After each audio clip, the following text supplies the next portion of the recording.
So today I spoke to Cash Ulrich.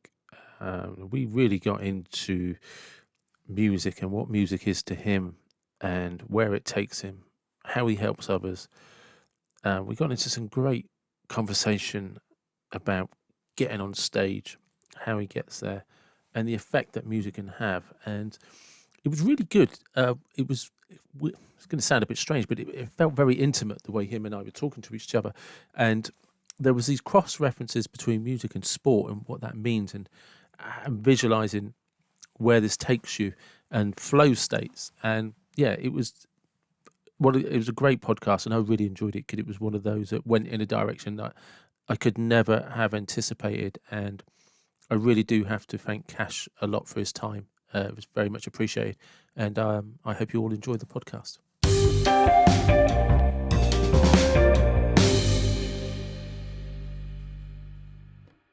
One.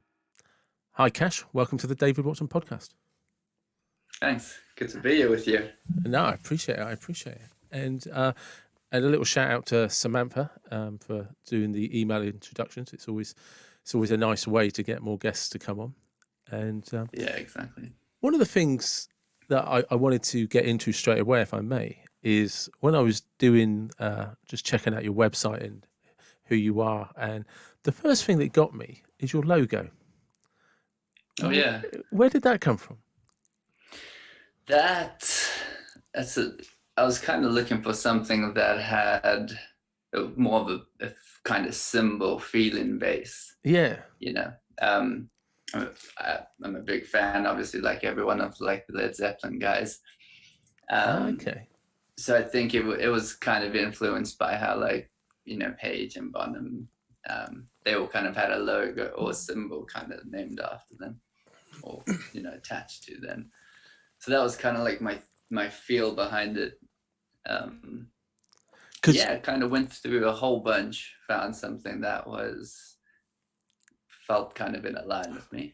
Because immediately when I saw it, I really had to kind of have a look at it, because at first it reminded me of the Kundalini symbol of the two serpents rising from the root chakra, and I was just, is that what he's doing, or is that, but do you know what I mean? It's got a weird, like, it's not quite snake-like, but it's branches to it, and it swirls, and it pulled me in a little bit with the green and the black, and I was just like, oh, so I've got to ask what that was with. Yeah, definitely. It definitely, when I first kind of, my eyes caught it, I was kind of looking for that kind of like snake feel. Yeah. Moving up a spine. So yeah, and that's what it's like. It reminded me of that, the yogi sort of Kundalini energy that they talk about, and the way they symbolize it, that rise in energy that then expands at the top. Yeah, but it worked. It drew me straight in. Do you know what I mean? As soon as I checked out your website, I was like, I'm definitely, that's my first question. I've got to find out about that. So on your website, I've read your bio and everything. And you talk about you became a guitarist, started playing the guitar at 12. Is that correct? Yeah. How was it? Like, did you see somebody, or was there a piece of music you heard? Or yeah, it was an interesting story. One of my brothers tore his cruciate ligament, and my dad kind of had come home and brought home one of these acoustics, and he learned a couple chords, and it wasn't something that he was drawn to, and I was kind of just like, I was kind of messing around, and at this particular time I could really sense, like, I don't know how it came about, but a couple months before that guitar came into the house, I was really looking for something I could get good at. So I started doing everything. I started trying swimming. I started trying athletics. I started playing rugby and football. And I was like, what is it that, like, where's my thing? Yeah. And I picked it up, and he had learned one or two, like, kind of pieces just from a tablet. And he showed it to me, and I picked it up really quickly, and I just felt this, like, oh, I can do this. Like, I could get good at this. And then it just became this constant feeling of like I'd kind of come home every day and just be drawn to wanting to, you kind of put your finger in a position and then it moves into the next one. And that just constantly kept intriguing me like day after day, how to get that a little bit better. So that's kind of how it came to fruition. So it wasn't actually you hadn't like seen a rock star and got drawn into it. I want to be that guy. It was Mhm. just a feeling. Completely. It wasn't, I had no intention of playing the guitar. I, it wasn't something I had seen and was like, cool, I'm going to be a guitar player. Well, because um, because I remember growing up and the first I tried to learn the guitar and it just I never got that feeling. What I got was a mm, horrible sound. But I was drawn in because in the 90s there was it Tour of Duty, I think it was like an American sitcom late at night, and the theme tune was Painted Black, oh, and wow. and U2 had just released the Joshua Tree, and there was a few of us at school, of course, and we thought, I want to be a rock god. This is Yeah. the way to be cool, and obviously that never took off. But No, that was definitely, it's an interesting it's an interesting process because I physically remember that feeling, around that time going like, what is it that I can do? Um, and yeah, it was never, yeah, it was never one of those things where I was like, okay, I'm going to do this, like, you know, be a rock and roll star or anything like that. because at the beginning you said you kind of literally pursued sort of athletics style pursuits, football, rugby, athletics, Yeah. which are very like physically intensive, you know, um, or team games involve a lot of interaction with other people. It's all physical. And Yeah, and then you described that no, you picked up this guitar and it's a feeling, and you play one note and there's a sequence that leads to another and another, the complete opposite of sports. completely. Yeah. It, well, I still kept doing sports, I kept playing rugby, which was the kind of main sport that became a part of my life. But it was either growing up in South Africa, it was either, play sports or well, there's nothing else, Yeah. you know. So discovering this thing was like kind of my way to just, I don't know, it was just a channel. I was kind of just curious with it. It wasn't even I it was funny because the actual athletic side of sports fed so much into it, you know. Um, so I used to jump bikes, down, BMX Yeah, bikes. yeah. Um, and that actually gave me quite an insight into like movement with the guitar.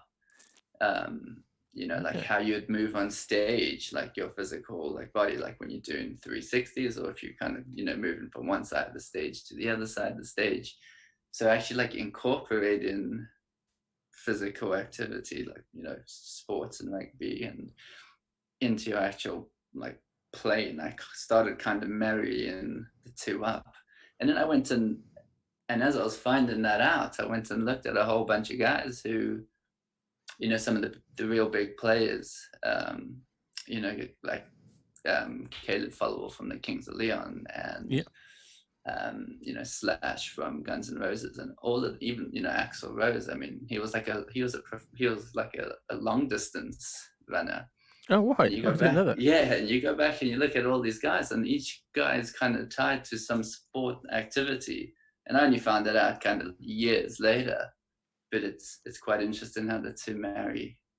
Yeah, yeah. Because as you were saying that reminds me of Roger Daltrey. Because I'm pretty sure I Mm. read somewhere that he had a keen interest in boxing, and Uh, for all of the notoriety of the Who doing drugs and drinking and parties, he was forever sober and was addicted to the gym. He never touched anything. He was always teetotal and never did drugs, but he was yeah, mad on the gym. And I'm yeah, pretty sure he was he kind of like loved being in the boxing gym and stuff. It might have just been weights, but and he kind of talked about there's a place that he gets into when he's training that was just like being on the stage. You know, I could be paraphrasing and getting it completely wrong, but I'm pretty sure that's what there was No, some sort of connection between the two.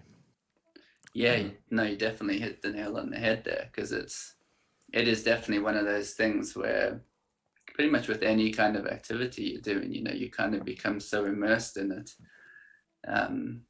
You're just like fully present with what's going on. So it completely takes your attention away. And with rugby meeting into, you know, sports, it was exactly the same thing with music. Because I mean, you get it a lot with rugby, and I'm guessing it's a very big part of when you're riding BMXs and stuff is body awareness of where you are in comparison to with the bike, where you are with the floor, where you are in the trick, the movement in the air. And it's the same like I've never played rugby, but I played a lot of football sort of thing, and Mm, a large part of the game is being aware of where the opposite guy is. Do you know what I mean? It's so that yeah, when you totally. receive the ball or move with it. So could you just go into a bit more detail about how that became part of the immersion on the stage? Yeah. So it was kind of like, it's almost like, you know, when you're playing football or you pick up you know, you're running a backline run or something in a rugby game, and you're completely present and you're completely aware of your surroundings. It's very much, it's very similar when you're playing live or you're playing on stage. You know, you're completely aware of, you know, how's my breathing at this particular time? You know, how's my finger touching the fretboard? Like, is there too much pressure? And then you kind of bounce between this energy of the connection with the guys that you have on stage, you know, so you're completely aware of where your, you know, your singer and your drummer and your bass player are, and you know how intimate you are with them on that particular night or that particular moment.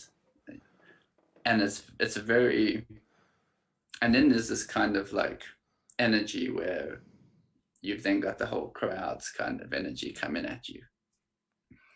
So you're dealing with that amount of energy coming to you with your connection to the guys that you feel safe with on stage with, as well as then trying to hone that and focus that into how much attention and pressure is going into, it would be like, you know, catching a rugby ball or connecting a football to your foot. It's like, how much are you curving it in?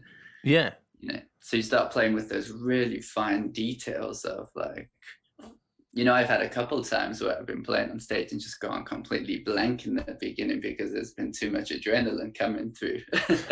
You know, so I have this kind of awareness trick when I get to that particular point and I feel I'm about to forget something, um, and my mind kind of just has to say to itself, just go back into feeling. And as soon as I do that, it kind of like drops out from a mental state into a complete feeling state. okay.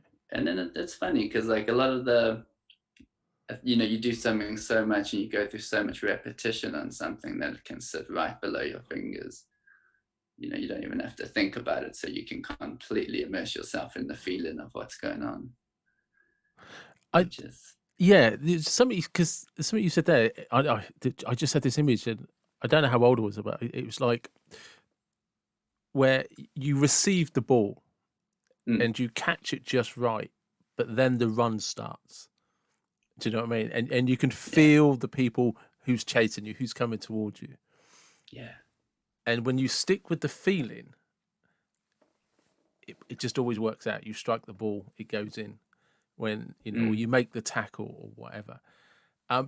But I'm. You said something that interested me. With you got the energy of the band, and then the energy of the crowd, and it was just like it was almost like It reminded me of like a wave hitting a harbour wall. yeah, totally. You must be like, whoa, this gets a bit, you know. uh, Yeah. It's normally that like, it's normally if you can get through the first song, you can get yeah, to the first track like safely, you know, without your gear messing out or too much going wrong in those first couple minutes. Then it's exactly like you say, you know, you make that first run and you kind of through the gap, and Yeah. then like you can kind of fully focus and hone in. Then it becomes really fun, because then you start to like play with all of the forces and the energy around you, you know. So that would be like, either laying the ball off, or like looking up and actually seeing the top left corner, Yeah. curving it on the right side of your foot. So like these little details come into play. So it becomes that you're like, okay, cool, I can actually move into this particular part. And then you start actually, one thing like I've always incorporated into playing live or as a band is the jamming element. Uh-huh. You'll see that obviously with the big bands like, the Stones and Guns N' Roses following that, and Zeppelin. Like, what it does is it helps you get into a state of unknown, so that's my most exciting time on stage and in music, because you get to get into this space where it hasn't been written like a few seconds ahead of you. Yeah. So there's just this complete open door where you can enter a state of like no mind and kind of just go into full improv. And what that does is it can go so horribly wrong as well. I like the honesty. It becomes so like you step into this dangerous territory where you're like, this can go fantastically, like, and that's like, or it can just go so bad, and you're sitting there. There's no kind of in between there, So it's always an But if you exciting don't kind of step off, you'll never find it. 100%, yeah. And Yeah. I'm guessing, just for what you've said back to me, that when you go into that kind of the jamming and the improv, when there's an energy that's right with the crowd, that must take you on a journey in itself. That must, I suppose, yeah. for want of a better term, almost be like a meditation. Yeah. But a crazy ride meditation of adrenaline. And it's so weird because you'll walk off playing, and the guys that you're playing next to will feel that same connection. It's very seldom like I've come off and I've been like, that absolutely, like, that was like terrible, and one of the other guys has been like, that was fantastic. It's normally you're so interconnected at that particular point, and with the crowd as well. Like it's like standing there naked. Yeah, everything is sensed. well, because like I said, when it must hit that flow. I mean, how many members are there typically? What, 4 or 5 members? 4, yeah. 4. There must be some sort of synergy going on between the 4 of you that reacts to the crowd, but also is reacting, or I don't know, like somehow in tune with each other, that it is on some form of listening or some form of communication. But and I'm trying not to sound like too woo-woo about it all, but how do you explain how 4 of you connect with an audience and feed from that, and then jam and keep that energy going and keep it rising? Such a good question. It's like, I think what I've done over the past couple years of playing live has just been to like kind of stop trying to entertain the crowd in any way. And what that's done is it's helped me kind of move intimately inwards and kind of connect with the guys around me. And so when the 4 of us are playing, and you can really feel that connection with the guys for some reason, and I don't know why, but people can feel that kind of like excitement and that connection externally of what you're doing on stage. So it's like that stage becomes a little hub. Yeah. Creates this like little circle of energy, and then all of a sudden, like, that's what's going out. And I guess that's where singers are so important, because they're like that little link, Yeah, they're that wall that your band is there busy jamming and creating, and they're this little link to everything that's going on there. So but when that connection's right. yeah, cause that's a good point because some of the best bands in the world historically have, one of the things that's always been important about them is the front man. I mean, mentioned Roger Daltrey. You've got from the Who, you've got Axl Rose. There's Mick Jagger. I mean, there's just so many. Do you know what I mean? And it's Yeah, sometimes it's more about them than their voice. You know, yeah, and and so it's that, like you said, that point you just made about that link between that they connect the kind of the crowd with the energy that's going on in the hub. yeah, exactly. With the band. It's it's like a it's so interesting to watch because when I work with the singer in our band, it's we're like completely different guys, like in terms of mindset focus. It's like I can create a riff and a piece of music and get it to a particular point, but I can't finish it.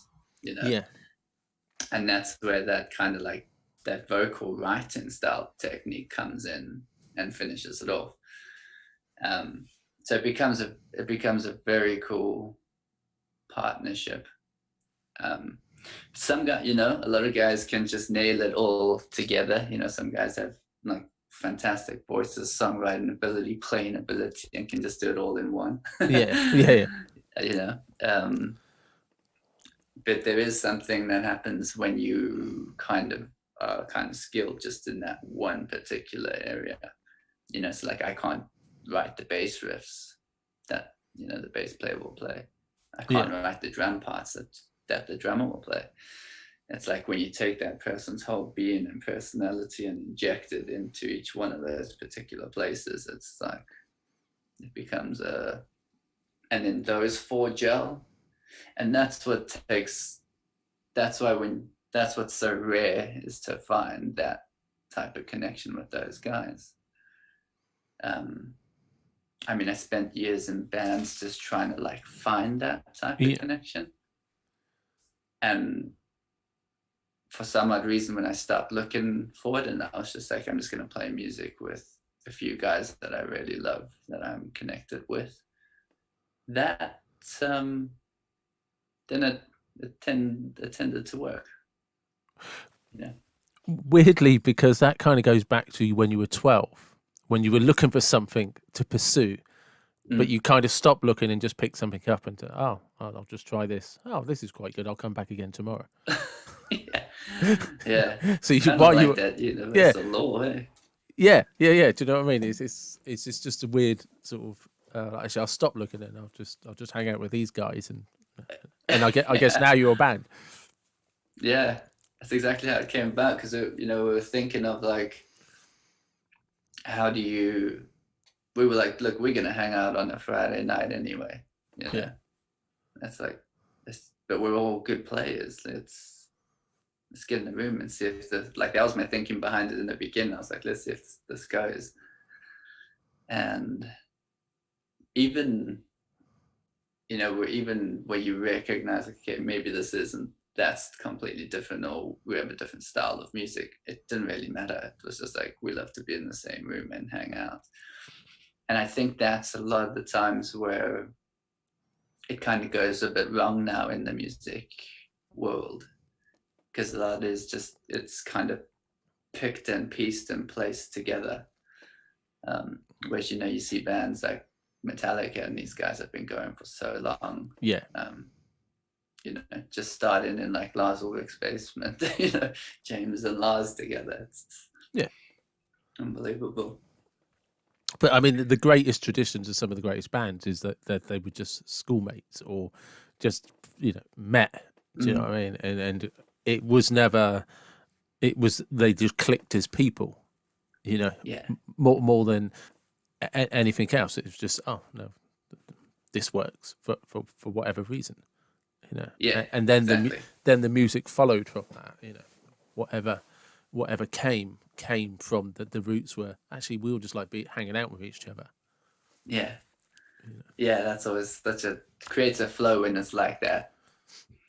Yeah, I think there's possibly something that when you're comfortable around people, and and I could be taking a big leap of faith here because I can barely play the remote control. Do you know what I mean? But when there's something that when you're comfortable around people and you're doing the same thing, it's not that you take risks. It's more that you lose any inhibitions, and Yeah, and there's something more feeling that comes through. totally. Yeah, no, I can completely feel that. It's yeah, it feels like there's a kind of net that's holding you there, especially when you trust the other person's playing, Yeah, so it's like you kind of have these two combinations. You have this part where you're like, wow, I actually trust your playing and I can sit with it. But it's like, and then there's this extra layer. It's like, but I just, I love you as a person, yeah, you know, yeah, and that just creates like the greatest recipe to be able to be completely vulnerable. And I think you have to be, especially when you're creating, whether you're creating anything, to go into that space of being completely vulnerable with that person. Um, it's very difficult to do it with someone you don't feel connected to, you know? yeah, yeah. There's when I used to write a lot, one of the first things I learned is if something makes you, if you're scared to write something, that's exactly what I need to write about. Mm. You know what I mean? And Well, yeah. yeah, uncomfortable writing inevitably was always the best. You know, Sure. Yeah, no, you're right. so, you know, Jeez. yeah, it always came from that. What is that kind of the darkness or even the joy? To be fair, that Mm. I feel a bit vulnerable writing about this. And once I learned to just, no, that's exactly. I mean, the podcast is a good example about that. It's actually, okay, what do you find really uncomfortable? Well, randomly just hitting a people up that you don't know and having a conversation with them. Well, give it a go Yeah. then, see how it gets on. Powerful, man. Yeah, but it come from a place of fear. Yeah. But it's so cool how, you notice that, it's like you sit with that fear. I mean, it's definitely like, it's the same as kind of walking onto stage. There's like, I got to admit, there's like a part of me that wants to go out there and absolutely crush it. And then there's a part of me that just wants to curl up and sit in the corner, you know? So I have this, Yeah, I have this war that kind of goes on internally inside of me, which I'm fully aware of. Um, and I think what I've kind of learned over I mean, I've been playing for 20 years now. It's like what I've kind of found is when that particular, like you said, when that particular part like wants to just curl up, it's kind of like you're picking that fear up and you're walking with it as opposed to like cutting off from it or bulldozing over it or standing on it. You're like, you got to pick that part up and like let it join the other part. I And sorry. yeah. Yeah, no, I was just going to say, to me, it's always the rent that's due for the reward that's coming. Mm, It's just like, okay, yeah. I'm really scared right now, and I could easily just not do this, but I'm Yeah. going to pick it up and I'm going to do it, and then the reward follows because Yeah. you know, and It's an uncomfortable place to be, but it's so great because you're sitting right on the edge of it. yeah, It's like, wow, I'm kind of pushing through that particular thing. And everything great comes from that moment, yeah, 100%, 100%. you know, when you move through that like little wall. It normally, like, I noticed that kind of like, when you play live and it's like, am I gonna actually go and try and nail this particular solo in this particular point? Like, you know, your kind of like heart goes, Because there's only a comes few through your thousand mouth. people there, so nobody will And you're notice. like, is it gonna happen? Okay, let's do it. And that's where that connection becomes really powerful, with the guys around you, and just knowing there's that safety, but then there's that kind of deeper trust where it's like, where it's like, you know that you can get it completely wrong and it's still going to work. But yeah, that's where the unknown space, you've kind of got to plan and or allow that unknown space to be there, Yeah, to go into it. it's like constantly being on the edge of the cliff. Yeah, but having the just the trust that you're never stepping off. yeah, yeah. You know, because does the size of the crowd affect you in any way, or can a small intimate crowd be just as kind of just as energetic? It's a good question. It depends if, like, I think when you go, for example, if you got a small crowd, like an acoustic crowd, and you're playing like an acoustic sit down set, it's a completely different feel, and it's actually more nerve wracking because they can pick up on every movement that's going on Okay, underneath your yeah, fingers, Whereas when you play kind of loud into a certain point, after a while, I like the smaller stuff more. Like, I like the club gigs more because you get closer.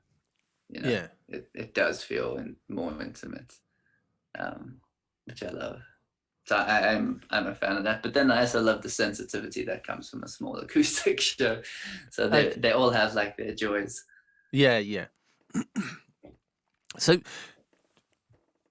just when we literally just talked about that little bit of fear that we have before we start going to do something, and interestingly, I just messaged somebody literally about 10 minutes before we were about to start, and I said, "No, I'm getting my podcast jitters again," but I know it'll be okay once the Zoom link clicks in. I know it'll be fine. Yeah. Do you know what I mean? So, how do you take yourself through it? Like you said, you gave an analogy, like you got to pick it up and carry yourself with it. How do you Yeah. do that just as it's happening to you? Yeah. So I know previously what I used to do was, and I do, whether something's right or wrong, it's not kind of for me to say, but for myself, I know Yeah, that. it's always for ourselves. Yeah. So when I noticed like the fear coming in me, I used to really just go like, okay, I'm going to push through this. And what I found the problem was to start creating an internal atmosphere of distrust, because there's a particular part in you that needs caretaking for, Yeah, because there's one part of you that wants to just go out and absolutely do it, whether you're about to run a gap, in a rugby game or football game, but there's that one part of you that's like, whoa, and you have to pay attention to this particular aspect of yourself. And what I've found is, like, from actually bringing myself into the awareness of that part that kind of wants to move forward, or that's scared, it's like, because it's polarized, when you actually visit that part and caretake for it and see what it needs, it's like you can pick it up and bring it into alignment with the part that wants to move forward. And I've found that doing that, even though it takes me longer, like I'll go back, I'll sit before going on stage by myself, or at least for like 20 minutes, half an hour, and just feel into this particular part within me. And it really begins to create an atmosphere of trust internally, as opposed to before. So that's kind of like how I deal with the fear going forward. So it's not like, because I don't think you could ever get rid of fear. I don't think anyone ever really gets rid of fear. I think it's always there. I think just learning how to pick it up and walk with it, as opposed to cutting it off and crushing it, or yeah. bulldozing over it in some way, is a way that, you learn how to kind of channel fear and harness fear. For you, where do you think that comes from? What the The fear. fear? Because you know you can play. You've done it 1,000 times. Mm. I think it's well, I think it's always there. There's always that nervous thing of what's going to go wrong. It does come down to the story that we kind of tell ourselves as well. Um, it just got to do with, like, the connections to the adrenaline. I think over time I've learned how to kind of channel that adrenaline actually into, through the body and then sitting underneath your fear. I mean, sitting underneath your fingers. So the fear can't, like, kind of transmute, but where it comes from, I'm not sure fully, you know. Yeah. But I know it's there, Yeah. and you can't run away. I know I don't try to run away from it or anything like that. I know it's fully there, and I get to sit with it and feel it, and then move forward with it. I think that's kind of where my focus goes now. Because you've mentioned a few times that we spoke about the feeling under your fingers. Mm, So there's obviously something that happens to you when you're kind of touching the strings, and you've got the guitar, and it's obviously very kind of sort of sensual in that sense of touching. Do you know what I mean? yeah, That it is very feeling based, and you keep, you've mentioned a few times how it's under your fingers, yeah, and I'm really, because if that adrenaline, when you're playing and you've kind of embraced that fear to bring out the energy, but you have to still be soft, yes, you know. yeah, yeah. And It's amazing that you pick up on that, because that's true. well, because I like I mean, it's genuinely, like, I'm really intrigued by this, because I have never had that ability or experience where there's something that requires a sensitivity, while at the other side I'm balancing this energy, and Mm, the kind of well, pardon the pun, but the instrument that is then being used for that output requires that sensitive, soft control. yeah, But it is but that you could be completely. getting chased down the field by a bull. Yeah, it is that completely.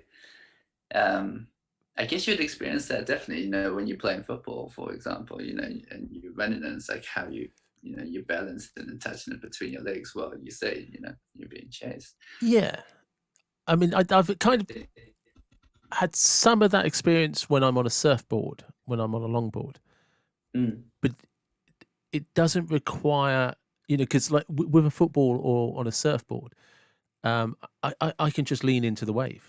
I can yeah, actually go with it. With a football, you can just kick it like it's a cannonball.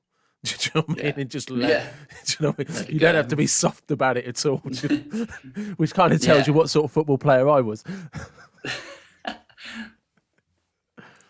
Yeah, it's the same. You're completely right with surfing as well. That feeling, or tapping into that feeling, but then harnessing that energy. It's like, it is very similar. So it's actually something like I'll teach when I'm teaching a guitar player, kind of in the beginning. It's like when someone learns acoustic, they're kind of it's a tougher instrument. You build up more hand strength, you build up more dexterity, and then you pick up this electric, and it's a whole lot lighter. Now, so you're dealing with the sound, which is a lot bigger. It expands a lot more, and you got to somehow control it and kind of, niche it into what's sitting below your fingertips.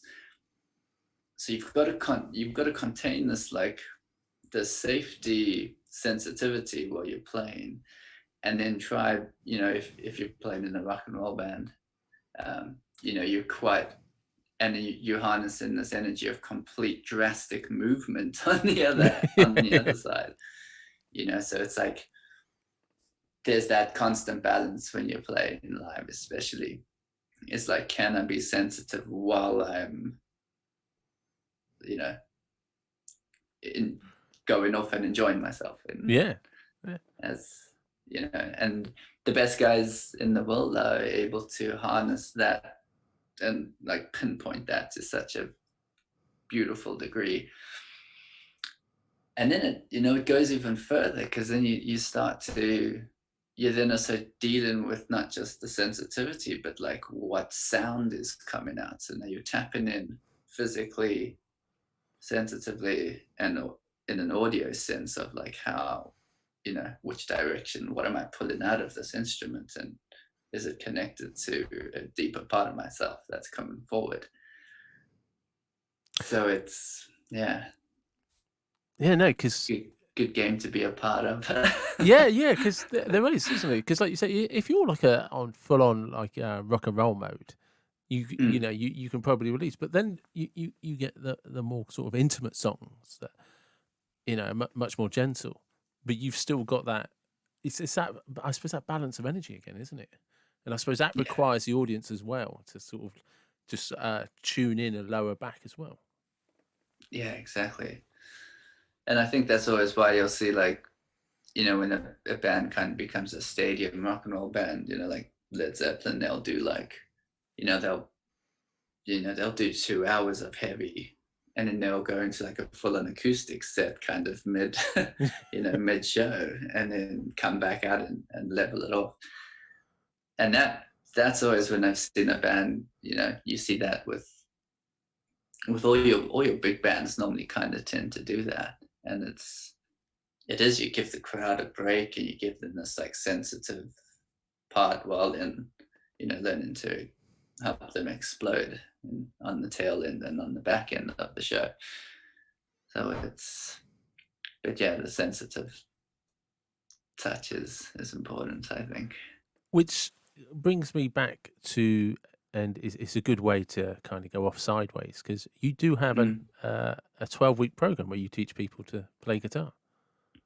Yeah, yeah. So that's normally, it's kind of that, it kind of caters for all different types of players, So whether you're in that intermediate phase already, picking up, new licks and new tricks and things that you're doing, or you're kind of at that level where you're gigging a lot and you're touring a lot, or you're at that beginner level. It's a program where you get to meet every person for where they're at, and it's personal. So I get to work with people in different levels and then cater to their needs. And it goes on for a lot longer than 12 weeks. I mean, learning to play the guitar Yeah, can, of course, yeah. is years. But it's normally a good, I normally say, like, if you can commit for 12 weeks to playing or picking up the instrument and practicing a certain time in the day, it normally can take that long to actually feel if this instrument like wants to be a part of you, or if you just want to let it go. But I think everyone can have it at some degree, Yeah. which is awesome. I mean, whether you want to take it into like, touring with it, or you Yeah. just want to kind of, sit around the campfire and, play a couple of tracks. Like, I think everyone can do it. It's because you teach several styles, don't you? Yeah. Yeah. So it's, I spent, I got to, when I was kind of growing up, like I would say from 12 till about 16, I got into this kind of mindset of like, the best players around town must probably be like all the teachers. So I started like teacher hopping. Okay. So I started just going to like the best teachers. I would stay with them for like a couple months, and then I jumped to another teacher and just try soak everything I could out of each teacher. Um, which is cool. I mean, the hardest style, I think, is obviously your jazz players. They sit. You've got like your rock and roll guys who have this theory at this certain level, and then it steps up to your blues guys who kind of take it a bit further, and then you get your jazz guys. And that's why whenever you watch jazz players, they'll sit for they're purely concentrating the whole time. You know, they're changing keys in songs and things like 5 or 6 times a song, and then it dials back down to your blues player, you know, who will sit in the zone of, you know, changing keys a couple times in tracks, and it's more pure. And then you have your blues kind of rock where that seeps off into the rock players.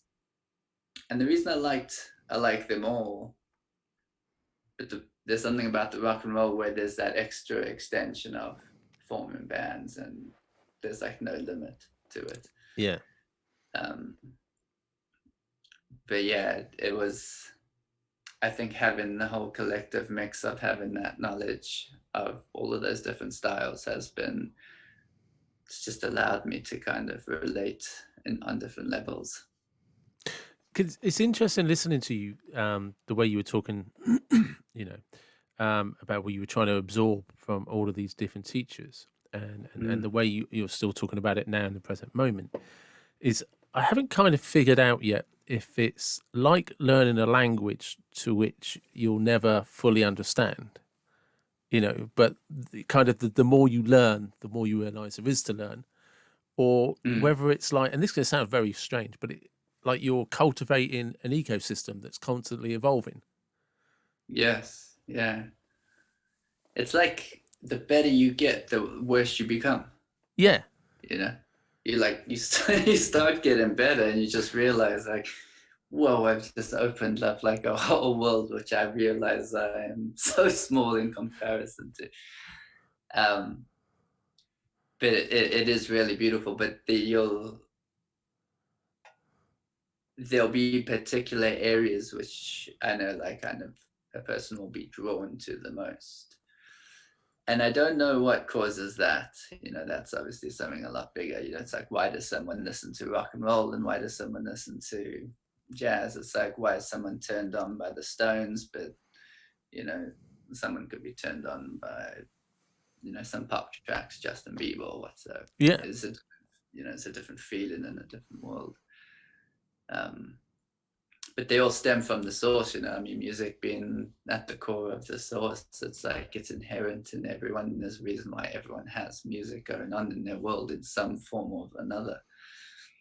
And I think the guitar is just one of those things where you can get the closest to interpreting or bringing out a particular creative part of yourself, you know, which is, it's exciting because I mean, it's something I actually like. It's something that's quite a big part of like teaching in the, you know, in the 12-week program. It's like how to actually connect to a particular part of your creativity so that it becomes a permanent aspect in your life.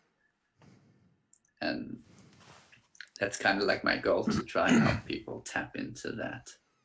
so it's more than just actually learning the chords. Then it's Yeah. Yeah. You actually like you're making a best friend for life, really. yeah, You know, and it,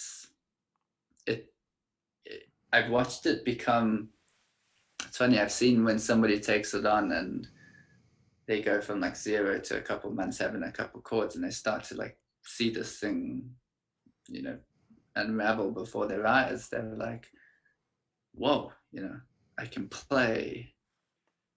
And just that little gift kind of serves, I think serves people just like it served me pretty much for my whole life. I've kind of followed the guitar all around yeah. all around the planet.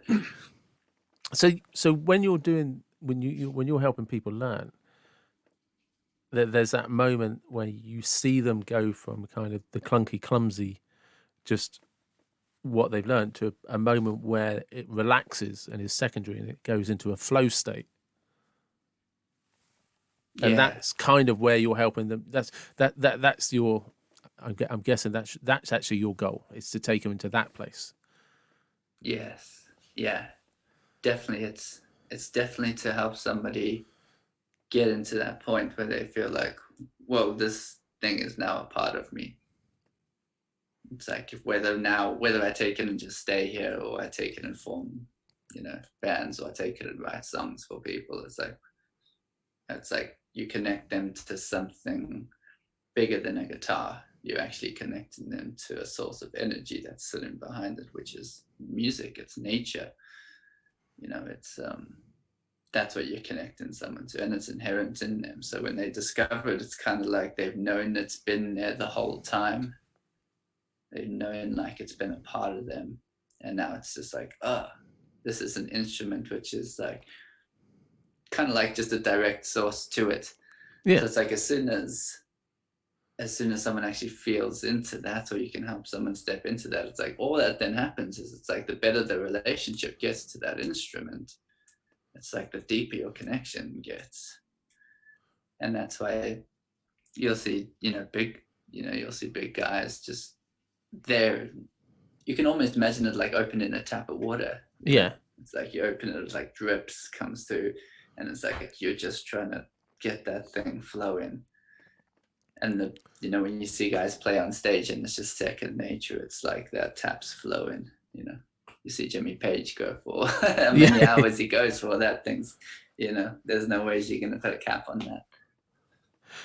And do you when you're teaching people to play the guitar, and is there a noticeable difference in, how do I articulate this correctly?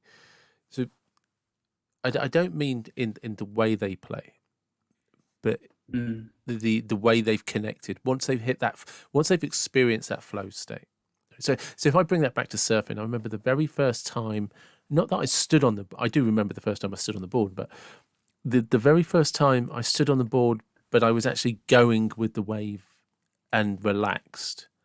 And I was like, oh, and suddenly there was this moment where whatever was going on the beach, I don't remember that. What I remember is the way that the sound that my board, and I can still hear it, the sound that my board was making as it was going along the water. And I can almost still feel how my feet felt on the board. There's this, like you were saying with the guitar, it's like my feet was wearing a board and I'm sliding along the water. But I'm completely unaware of the other 200 people on the beach. But there's this distinct, and I can see the kind of the white as a wave starting to just clip and all of this. And that was that first time that I ever hit that flow state on a board. And that was probably 2 years after, up until then, it was always a mad ride of paddle, get up, cling on for dear life, and I ride longboards. That's not how it's supposed to be, but there was a moment where it clicked. Yeah. And ever since that moment, that's always where I've instantly fell into. So how do you? Been that time where you're busy building that relationship to the board over those 2 years, and then all of a sudden it's like, okay. And it became less about the relationship with the board and more about the relationship with the water. And I suddenly kind of understood what all of these surfers that used to drive me nuts with that so-called hippie talk. It's like, oh, now I get it. Now I understand what they're talking about. So I used to think, they used to be like, oh yeah, how soulful it was. And I used to think, do you know what I mean? Just stop smoking weed, mate, and just give it a rest. Do you know what I mean? But then I suddenly hit it, and it's like, oh yeah. It's that relationship with the water, because each wave is different. They just move so differently. You'll never find another identical wave. And when you kind of learn that language, there's just a way that you can become part of it. But it wasn't an evolution process, where and so how what do you experience for yourself? That's powerful. That's such a great. You described it so well. But I fed that it's the way you were talking that took me back to that place. I was like, no, this I can connect. I understand this bit, because it's amazing how many activities there are out there, for want of a better word, really, where you're relying on, like it's the way you talk about wearing the guitar, and then moving into that flow state, and it's like, oh, that's so sort of parallel to surfing, which would parallel, like you say, to receiving the rugby ball, to receiving the football, to riding a bike, when you're BMXing at that a level like that, where there's flow states that you have to get into, which is all about wearing what you're doing while being completely immersed in the moment. And when that happens, it's just there's nothing else going on. You're just like, yeah, this Yeah, bubble. Yeah, so it's an amazing totally. bubble. It's so, Everything disappears. yeah. And if people haven't experienced this, I'm really sorry, because it's the most amazing feeling in the world. Yeah. You know? It's incredibly revitalizing. Yeah, It's like, def- it feeds something in you that just wakes up and you're like, whoa, what? 8 hours have gone by? yeah, How's that possible? yeah, absolutely. Because so when you see that, because there must be like a point when you're tutoring somebody that you see that happen, and it's Yeah. new, and it'll be exciting for them, like really exciting, and there must be a part of you that's like, I know where you are now. Yeah. It's it's the part that really that I'm highly passionate about witnessing over and over again. It really turns me on to see someone when they touch that point Yeah, where they recognize, like, whoa, this thing that I've been trying to do for these 2 years, building this relationship to it, and haven't been able to get it from that source or that video or thing they've been looking for. And for some reason it clicks in them and they move into that zone. And I get to witness that with my eyes, like, happen before me. It really sends like a feeling of that reaction of like, whoa. It's like finding a diamond, in the yeah, rough. It's like, oh my, it's like how has this not been a part of me for so long? You see that kind of feeling in them, and that drives me to just do it more and share with it as much as I can. It's exciting, especially to watch someone like advance their playing. So it's quite easy on the guitar to get stuck. yeah, Like, you can get stuck doing, or anything creative. It's like you have a golf swing and you can go over, coming down on the ball as many times as possible. But it's like when something clicks and you're able to move out of that stuck box or that zone because someone's kind of pushed you through it in a particular way, it it's incredibly rewarding. sorry, I'm sorry, I just like completely immersed in what you were saying then, because it's that like that way that, yeah, that when you see it happening to somebody else, when you've been there and you see it happening to somebody, Yeah. it Oh, just, yeah, yeah, it's a powerful moment. And then when they take it, and how far they run with it is like, whether they are playing guitar just for their kids or, they're impacting the world. It's like, guys, take that.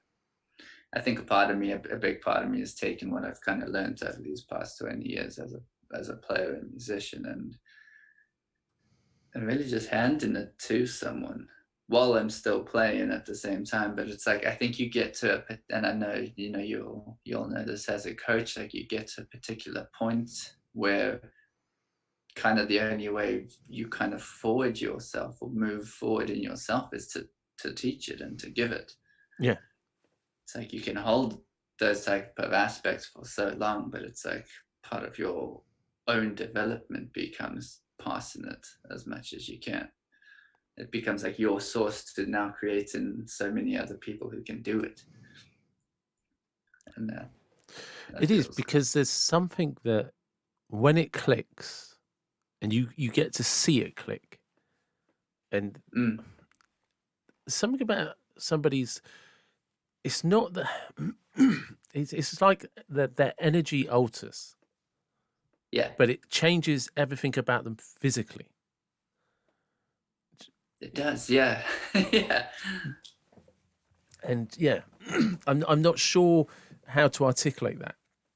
But it's like you're saying, when you see them go into that flow with the guitar, and if I'm coaching somebody and something just clicks that changes that mindset, that shifts their energy, and Yeah. then the rest of it is, it's the domino effect. As cliche as that sounds, it's this domino effect, but it changes everything in their life. Yeah. it's so powerful because you're changing a state. You're Mm. changing a state of being in it. And that's, I mean, I guess you see that at like, massive motivational conferences and things like that. It's like, like people's states are being altered. Yeah. But there's something. It's the intimate of one to one. It's Yeah. when you see it with one to one. It's yeah. I guess the fact that I can't describe it is what makes it so powerful. Yeah. And one to one I'm a big fan of one to one. Yeah, it's Like you, I'm a big fan of one to one. I think it's the place where you can really get intimate and get deep into the thing that you're looking for. And if you really want to, I mean, working in big groups is great. I mean, there is something magical that happens in a one to one. Yeah, I mean, I've never done any group work, so but I can imagine that but like you say, you just once you get that buzz and that energy, and everyone's in the same, focusing in the same area, you can kind of lift and control where that energy and state goes. Yes. Yeah. But if somebody gets that flow moment, you might also miss the experience of seeing it, Yeah. which is Yeah. selfish, I know, Totally. but you know, but I like witnessing that opening up. Yeah. And I think that, that happened. That happened for me, I think, with like kind of my first teacher. I experienced that. He used to be, I mean, I was really lucky to stumble upon a guy who knew no theory, he knew no musical theory. He just knew how to pick up the thing and play blues, No. and he was so excited. And you can imagine this like 12-year-old kid finding I think he was in his like kind of mid-40s, and he was just like, I couldn't believe how his fingers could move on this thing, and he was just so passionate about playing blues. And it just made me want to like, it gives you that feeling of like wanting to conquer the world, because you're just Yeah. like, I want to do what he's doing. I want to learn those intricate details. Like, show me now everything. Yeah. But it's when you're in those states that there's nothing in the world you're afraid of. Yeah. Yeah. You know. You're so curious. Yeah. It's almost how can I fail? It's Yeah. you keep trying to expand the experience more and more to find the point of failure, because it's Yeah. like at that point you've stepped off the cliff. Exactly. And you're not doing it for any particular reason. Like, to get anywhere. It's like, it's not like, oh, cool. If I learn this in the next, that doesn't even factor into it. You're like, whoa, I'm just completely drawn to this thing I learned and crafting this craft. I don't really care about anything else. No, and it is Yeah. you go off somewhere. Yeah. And It's a great place to be. And I think it's like that with everything. yeah, and I think one of the myths as well is all of those fears and insecurities, which goes back to what you were saying about that stage prep. It's not that they disappear; it's they come with you, but they kind of come Yeah. with you in their own right. They're embraced. No, we're all part of the same team. Exactly. Yeah. You know. That's why I think if it's like, if it's an art, and you take something on and as an art, it becomes more than, there's times where you are just not going to want to be doing it. Like there are times as a guitar player, I do not want to play it. Like, I'm like, whoa, but that's where I think it's not, it's not a hobby. Yeah. Or just, it's like, that this is something that's a part of you that you're going to learn it and teach it. And the way I kind of look at it is it's like, if I had all the money in the world, it's like, what is that one thing you would still do? Yeah. It's like, if I would still, walk into a particular part of my house and pick up the guitar and play it. like no matter how the circumstances changed. Or and I kind of do that. I like to keep guitars in kind of different parts of the house so that always kind of feel I have to kind of be in a particular place, because each room has a different feel, which Yeah, is quite absolutely. Yeah. cool. So I'll walk downstairs and like there'll be an acoustic, then I'll be like, okay, let me just pick that up, and I'll mess around and there'll be nothing there. And I think that's what's quite cool about iPhones and technology. You have the ability to capture that riff that you're looking for almost Yeah. instantaneously, where like in the 70s and stuff, they didn't really have that luxury. Well, that's actually because that's I have a good friend called Gid. I think he was the third person on the podcast, and he does music and he sings and plays guitar. He does a bit of everything. And he was talking about one of the things that's really great about this moment in human history is Mm, you can just do something wherever you are, because yeah, it wasn't that long ago that if you wanted to sit down and make great music, you had to be in a music studio with everybody. yeah, Whereas now you can record it and just send it to somebody, as an audio file, and then they yeah, can do their bit with it, and then it can go around everybody. And things like lockdown, well, we'll just all sit in our own private spaces, make something, and lay a track down. yeah.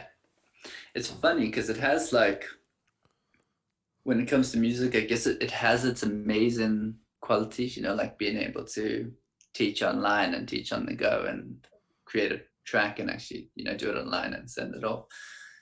And then there's that thing which it doesn't get, which is why, like you listen to bands in the 70s and the 60s, and there's this particular like energy that flows through on an LP, or that comes through on tape, of having the whole band in that room capturing something. Yeah. And that's where, I'm a big fan of tape recording. Okay. And I find that because it's what they don't tell you is when something becomes digital, or when it's recorded and it's captured, even with all the amount of digital things that you can do now to get something to sound as close to tape as possible, when something's recorded digitally, it's still done mathematically with points. Whereas when something's recorded onto tape, you have a needle which is moving with the force of nature and engrooving something into tape. And what that does is it captures an actual, I know it sounds pretty like spiritual and but it No. actually captures an essence in it. And there's a reason why when people were listening to those records, that were coming up from the Beatles and the Who and Zeppelin and Neil Young and these guys, is it's like, whoa, we can actually feel something here that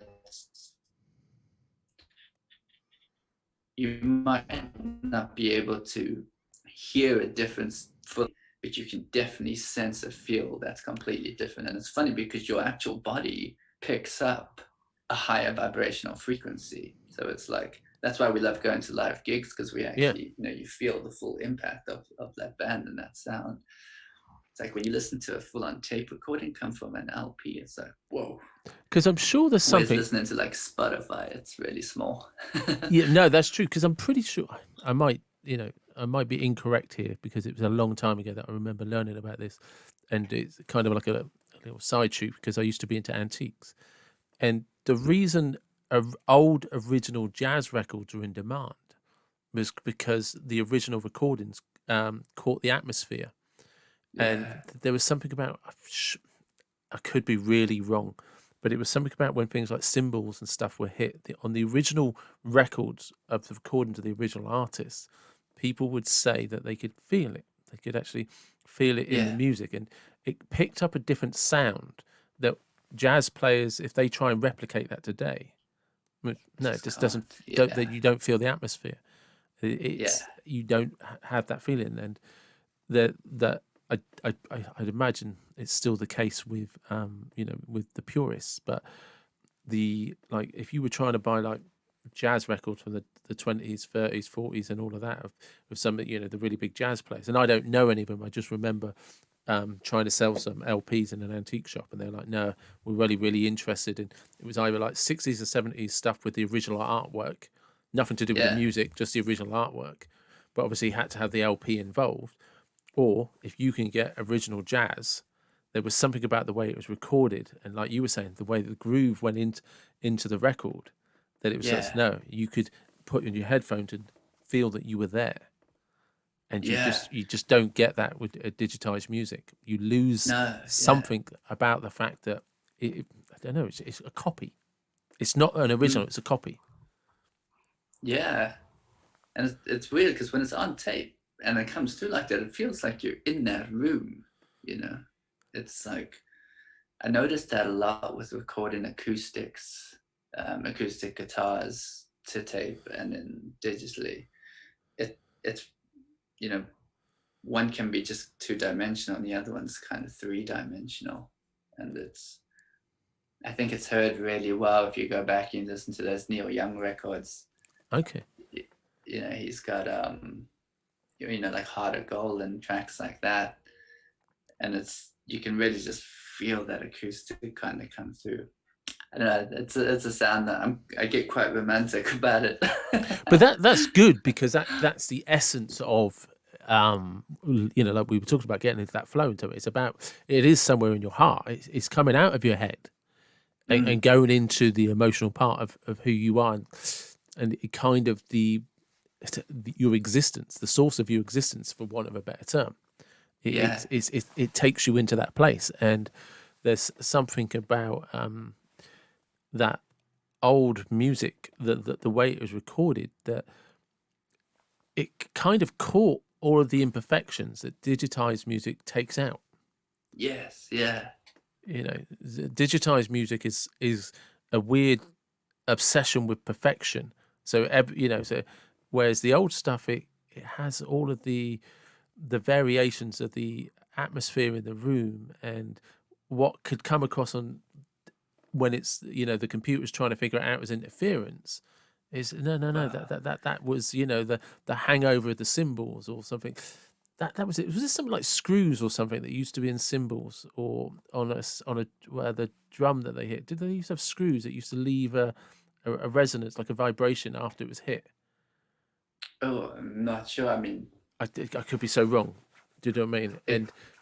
But there's all of those things. You know, when you hit a guitar, and Yeah. if you don't, or you hit a piano key, that the sound can linger as it fades Yeah. off. Whereas with digitized music and stuff, it will take that out to a degree. Yeah. And I mean, it's so interesting what you said there, because it does seem like an obsession with perfection now, you know, and that's not where that's not where the true life sits, because you No. listen to, it's like it's like when I see someone make a mistake these days, I'm like, thank God. Like, Yeah. geez, you're human, you know, you have the human quality there. Okay, great, you know. Um, Whereas when because you know, it's so funny, like that is kind of something where now when I look at bands, I'm like, I get a little bit sad, I guess, sometimes when I hear when there's too much backing track that comes through. Um, you know, one of those band, like, you know, when you look at bands like the Stones and Aerosmith, they're still one of the few bands where all of the sound that they're creating is coming from the stage.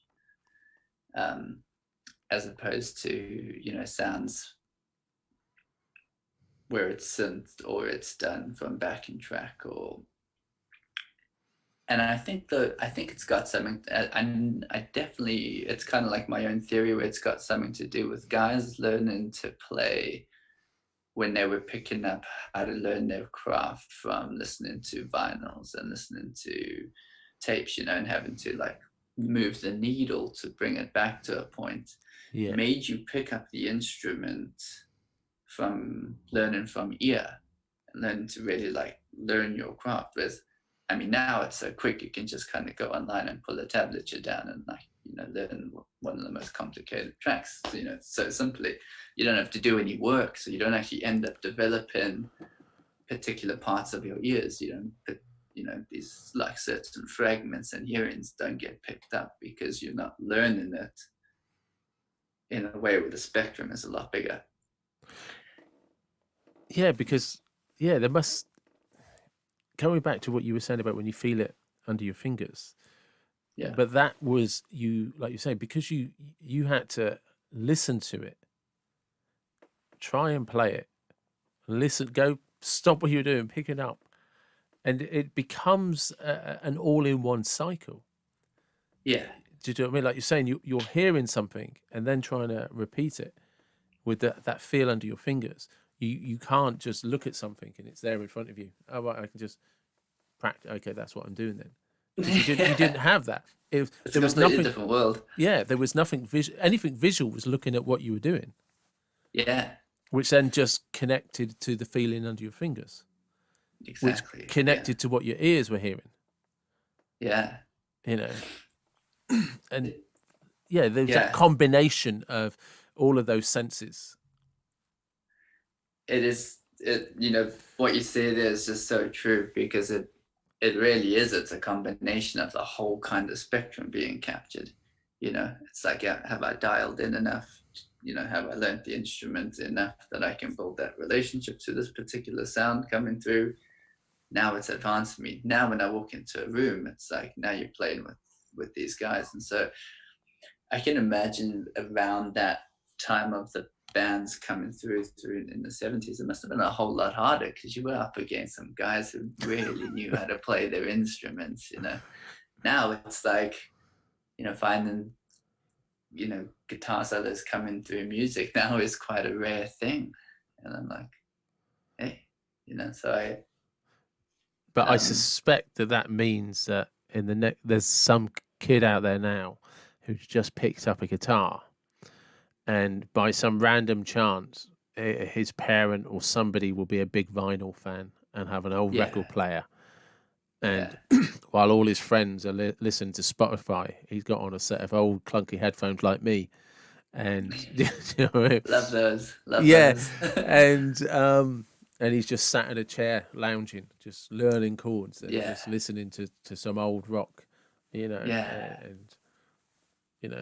That's the and the beauty of it. Yeah, and in a few years from now, when he steps out, he'll start something, or she'll start something that will be a revolution, and and everyone will want to go back to actually how it sounded from the heart. What did it feel like when you were playing? I think that's kind of what's been, I know, recently, kind of before lockdown, as it was kind of going into, last year, November time, it's like vinyl sales were through the roof. Yeah. And it's like, how has vinyl made such a big kind of comeback on things? And I got into this conversation with a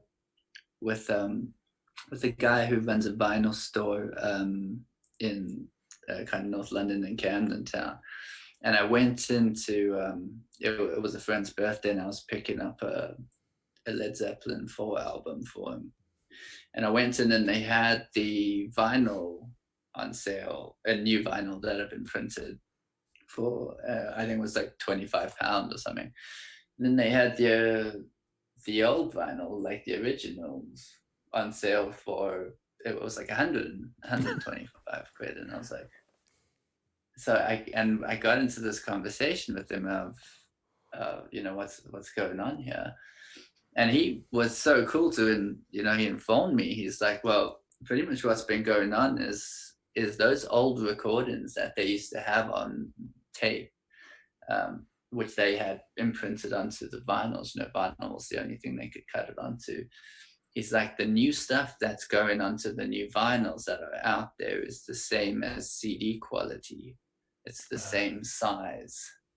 So it's like, if you took your CD quality at 44.1 hertz, I think it is, they're cutting those recordings onto vinyl, and that's what you're getting now.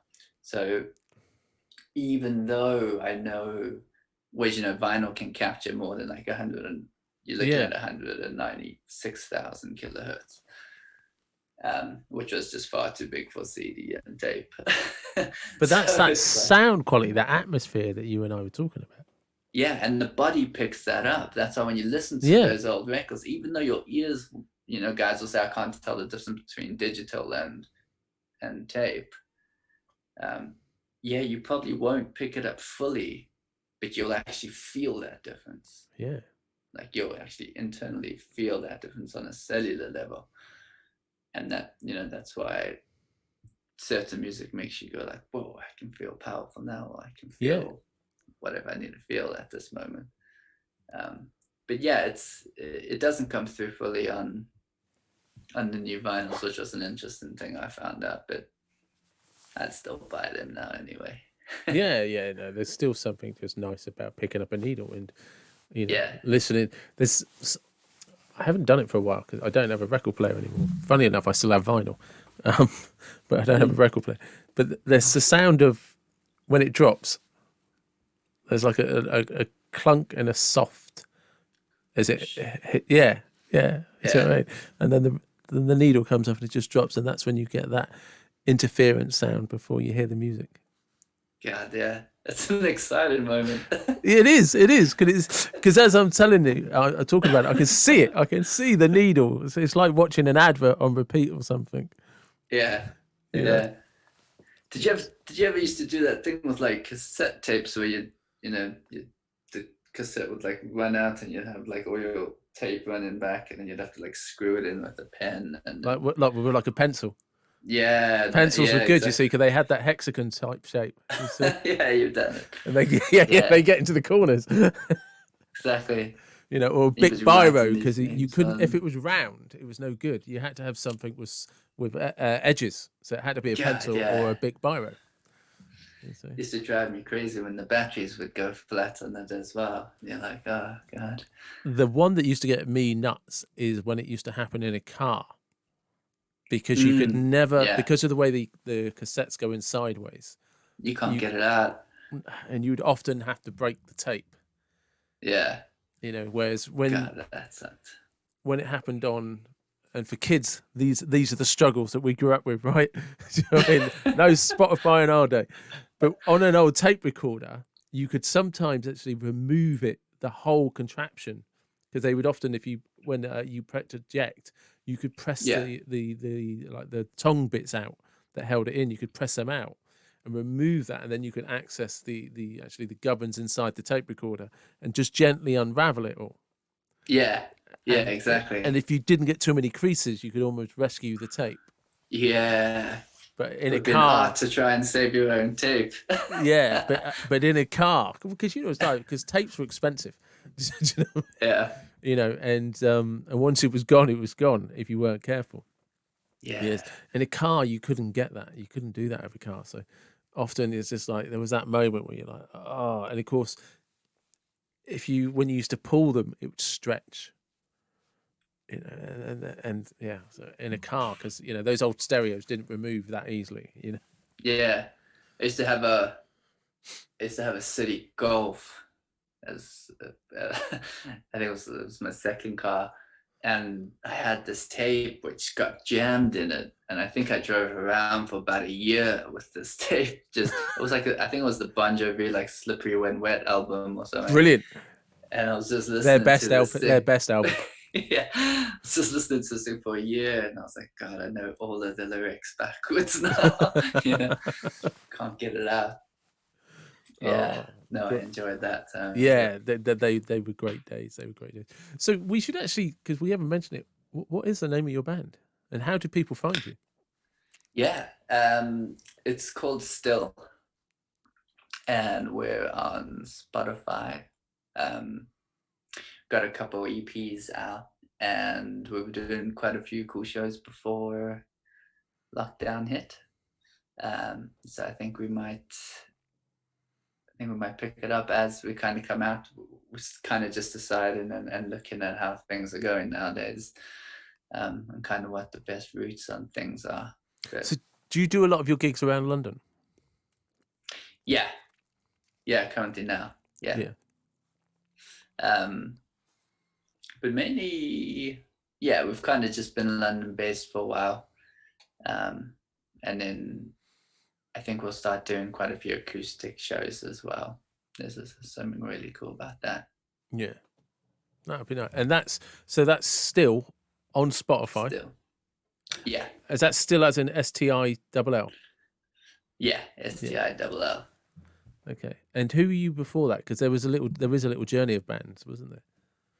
There was, yeah. I had a band called Sleep Fire for about 5 years before that, um, which was great. Did a whole bunch of EPs with the guys and put an album out, which was really good.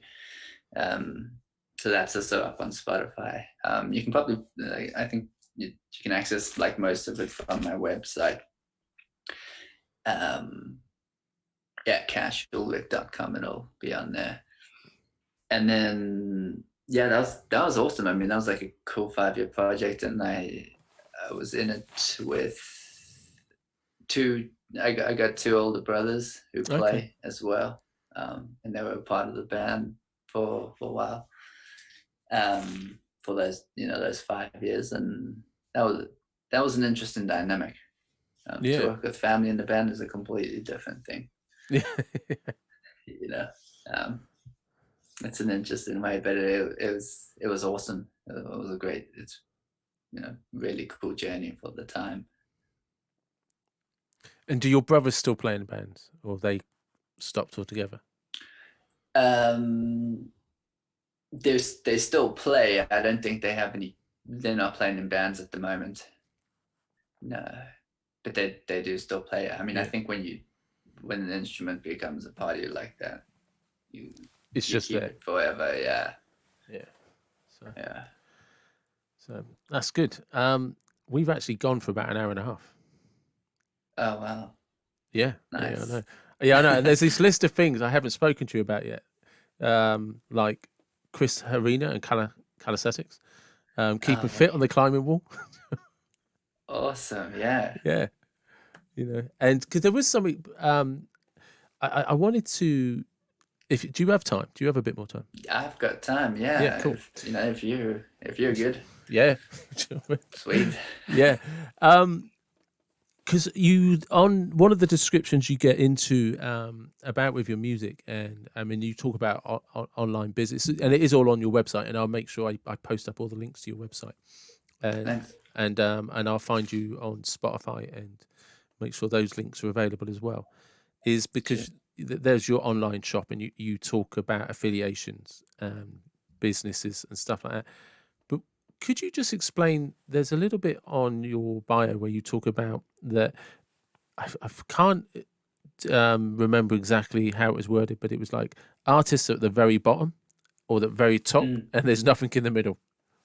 Yeah. Yeah.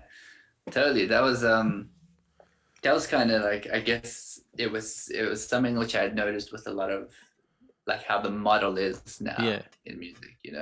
It's like you form your band, you go try to play the clubs, you get it signed, record label comes through, you do a bunch of tours with it. Normally now after the first record, if it doesn't crack a certain amount of numbers, you get dropped off the label. And I watched a bunch of close mates bands just really get to that point, run through that mill, and then it get kind of dropped off the edge to the cliff. And it was something like when I was looking at music, it's like if I was looking at just that one model, and it's kind of the model that's kind of taught to you because that's how it worked for bands in the 60s, 70s, 80s. Kind of started dying out to the 2000s. The model's a bit broken. yeah, No one really knows how it should be, which is what's so awesome with the internet now blowing the door open. But talking about like musicians at those particular levels, you see guys get so big where from my perspective it was like, wow, they lose contact with their families, looking after themselves, the connection to their health. And then you get guys that, who can never get past that, like certain kind of club ceiling. And it's like, we'll kind of just give up on the instrument. And I was like, there has to be like there's such a large amount of people who I feel, because I'm one of them who like kind of sits in that middle part, and it's like I still want to be connected to my partner and to people I love, and to look after my health, as well as retain my connection to creating music and doing it pretty much from anywhere I want in the world, and make a living off it, Yeah. as opposed to not having that box, or having to just follow that one model. So what I've seen now is it's like, wow, there's actually a new box that's being created, which we can fit into in any type of way. And now just seeing that with bands running, earning money off blockchains, and like looking after their income in that way, with guys playing live and online now, and teaching to a whole bunch of students, thousands. And I was looking at that feed, and I was like, wow, if you necessarily don't need to just make your money from the music you make. If you wanted to do it as a living and travel and still have those things, it's like you could do it in many different sources. You could build a business around your passion. And then I became pretty passionate about, was like, wow, you can actually tap into your passion as a player, whether you're a writer or you're a creator, you could build a passion-based business that you could do for a living. Which I know many musicians struggle, or have struggled for so long to, earn an income from music. And that's where I think the affiliate thing has been quite a blessing in a way, because it's connected in many different circles around it as well. It's always byproducts. Yeah. Of the business, yeah.